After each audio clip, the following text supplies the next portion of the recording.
ایک مسئلہ یہ ذہن میں رکھیں، قربانی میں جانور جب ذبح ہوتا ہے تو قصائی حضرات کچھ غلطیاں کرتے ہیں۔ میرا ایک بیان ہے قصائیوں کی بدماشیاں، وہ تھوڑا عنوان سخت ہو گیا تھا۔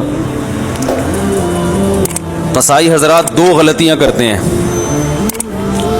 ایک تو یہ کہ وہ جانور کی 4 رگیں کاٹنے کے بعد مزید کاٹتے ہیں پھر، اور اندر نرخرے میں اس کے چاقو مارتے ہیں تاکہ جانور جلدی ٹھنڈا ہو جائے۔ یہ عمل غلط ہے۔ اس کا نقصان یہ کہ جانور کو تکلیف بھی بہت ہوتی ہے۔ نمبر 2، اس کا بلڈ صحیح طرح سے باہر نہیں نکلتا، کیونکہ 4 رگیں کاٹیں گے، حرام مغز کا کنیکشن برقرار رہے گا تو اس سے جو دماغ کو سگنل ملتا رہے گا اور دماغ ایمرجنسی نافذ کر دیتا ہے، جس سے جانور تڑپتا ہے اور بلڈ سارا باہر نکل جاتا ہے۔ اس کا تکلیف نہیں ہوتی جانور کو، ہمیں لگتا ہے کہ بہت تکلیف ہو رہی ہے لیکن اتنی ہوتی نہیں ہے جتنا نظر آ رہا ہوتا ہے۔ اس کی وجہ ہے کہ جب ہم جانور کی یہ رگیں کاٹتے ہیں نا تو یہ جو دماغ ہے نا اس کو بلڈ کی سپلائی بند ہو جاتی ہے، سمجھ رہے ہیں؟ جب دماغ کو بلڈ کی سپلائی بند ہوگی تو دماغ سوچنا چھوڑ دیتا ہے۔ دماغ کا صرف وہ حصہ کام کرتا ہے جو قدرت نے حادثات کے لیے رکھا ہوا ہے۔ ابھی تو دماغ کام کر رہا ہے نا آپ لوگوں کا، جو نارمل والا دماغ بھی الحمدللہ، تو پھر سمجھیں یہ بات کو۔ آپ نے دیکھا ہوگا بعض دفعہ ہم چاہتے ہیں، ریفلیکٹ ایکشن کا نام سنا ہوگا آپ نے، ہم نے تو 9th کلاس میں پڑھا تھا۔ وہ ایک ایکشن ہوتا ہے کہ لاشعوری حرکتیں، آپ کا ہاتھ کسی گرم چیز پہ آتا ہے، آپ کو پتہ بھی نہیں ہوتا، آپ ہاتھ کھینچ لیتے ہیں۔ اللہ نے ہمارے دماغ میں ایک ایسا حصہ رکھا ہے جو سوچتا بعد میں کرتا پہلے، سمجھ رہے ہیں؟ یعنی ہمارے سچی جو سامنے والا دماغ ہے نا، اس کے سوچنے سے پہلے وہ کام کر چکا ہوتا ہے۔ اس کی حص اللہ نے بہت تیز رکھی ہے، وہ ہمیں حادثے سے بچانے کے لیے، کیونکہ حادثات میں ایسا ہوتا ہے کہ اگر آپ سوچنا شروع کر دو گے تو حادثہ ہو چکا ہوگا۔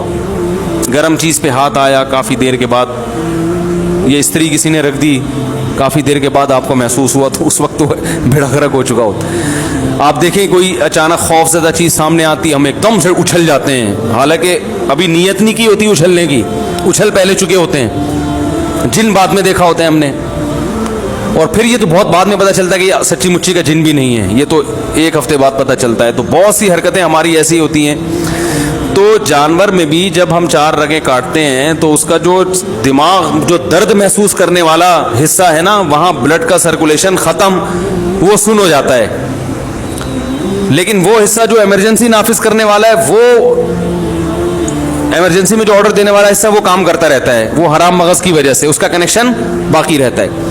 وہ باڈی کو میسج دیتا ہے کچھ خطرہ ہوا ہے، باڈی تڑپتی ہے، تو تڑپنے سے کیا ہوتا ہے کہ بلڈ اچھی طرح نکل جاتا ہے۔ کسائی کیا کرتے ہیں، وہ نوک لے کے حلق میں ماری اس کے، تو وہ جو اس سے وہ رگ کٹ جاتی ہے حرام مغز والی، جس سے دماغ کا مکمل کنیکشن باڈی کے ساتھ ختم ہو جاتا ہے، سمجھ رہے ہیں؟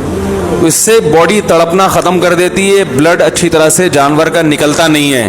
تو یہ طریقہ مکروہ ہے، ناپسندیدہ ہے، شریعت نے جو ذبح کا طریقہ بتایا ہے اس کے خلاف ہے۔ ایک اور مثال سے سمجھاتا ہوں۔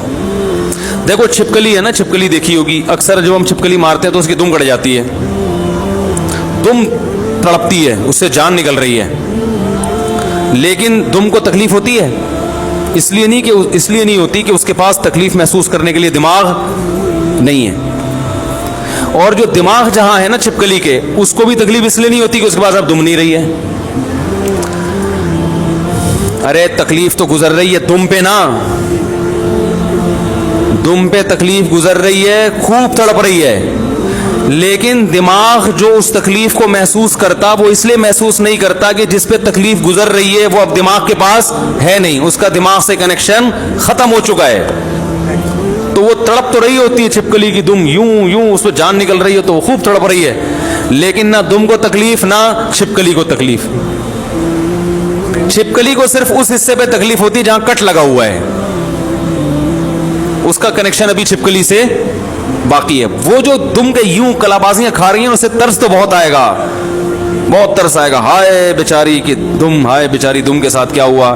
لیکن دم کو تکلیف اس لیے نہیں ہے کہ اس کے پاس دماغ نہیں ہے تکلیف محسوس کرنے کے لیے، اور دماغ کو تکلیف اس لیے نہیں ہے کہ اس کے پاس تڑپتی ہوئی دم سے کنیکشن اس کا ختم ہو چکا ہے، اس کے پاس دم نہیں ہے. تو دم کو تکلیف اس لیے نہیں کہ دماغ نہیں، دماغ کو اس لیے کے بعد دم نہیں ہے. یہ ایک فارمولہ یاد رکھیں آپ، ٹھیک ہے نا. تو یہ اللہ کا بہت بڑا انعام ہے ان جانوروں پر کہ ہمیں حکم دیا کہ ان کی جب جان لینی ہو تو ذبح کر کے لو. اس میں تمہارا بھی فائدہ اور ان جانوروں کا بھی فائدہ. تمہارا فائدہ یہ تمہیں صاف ستھرا گوشت ملے گا خون کے بغیر. بیماریاں بھی ساری بلڈ میں ہی ہوتی ہیں، جو بیماریاں ہیں نا گوشت میں جو زیادہ تر یہ بلڈ میں ہوتی ہیں بیماریاں. جب خون نکل گیا تو جانور بیماریوں سے بھی پاک صاف ہو گیا.